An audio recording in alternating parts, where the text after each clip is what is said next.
Maayong hapon, mga igsuon, diri sa ebanghelyo karong adlaw, naay mga Hudiyo nga nagpuasa or fasting. Kanang fasting sa una related na sa kaguol.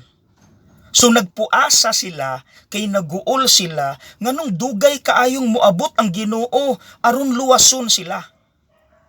Mao tong mi komentaryo ang Ginoo.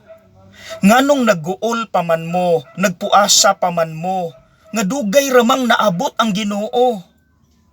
Murabag, para asa man na inyong puasa, muramog ni sulong og gubat, kompleto mog armas, gasugod na mog baklay, pero wala mo kabalukin sa inyong kontra, asa mo padulong. Kataw-anan, sa samang paagi, bisan pagkapilata mo simba, kapilata magrosaryo, kapilata mo tabang sa uban nga nanginahanglan, kung wala ta kasabot kinsa ang atong gisimba ug nganong nisimba ta ug nagampo ta, masayang gihapon nato ang inspiration nga nakapalig-on, nakapakusga na unta nato sa una pa. Ebidensya? Ngano man be, nga daghan nato reklamador gihapon sa kinabuhi, gi-highlight gihapon pait akong kinabuhi. Naagihapoy negatibo ang pagtanaw sa kinabuhi.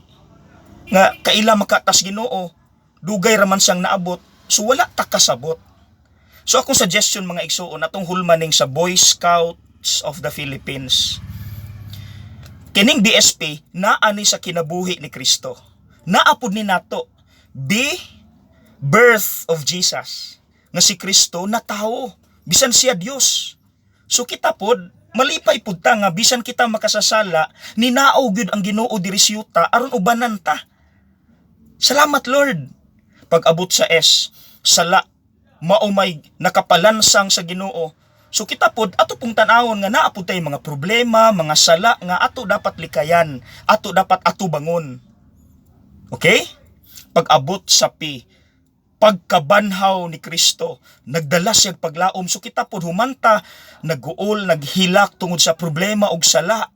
Angay pod tang malipay, kay naapoy kaugmao na ay kahayag nga nagpaabot nato, human ni ining kangit-ngit tanan. So mga igsuon, simple lang. Unsa gani moto sa Boy Scouts? Laging handa. So kung ato ning timan-an ning BSP, kita pod atubangan sa mga problema, lig-on ta, laging handa. Bisan pag-unsang mga tentasyon, problema, sala, ato ng atubangon, laging handa. God bless!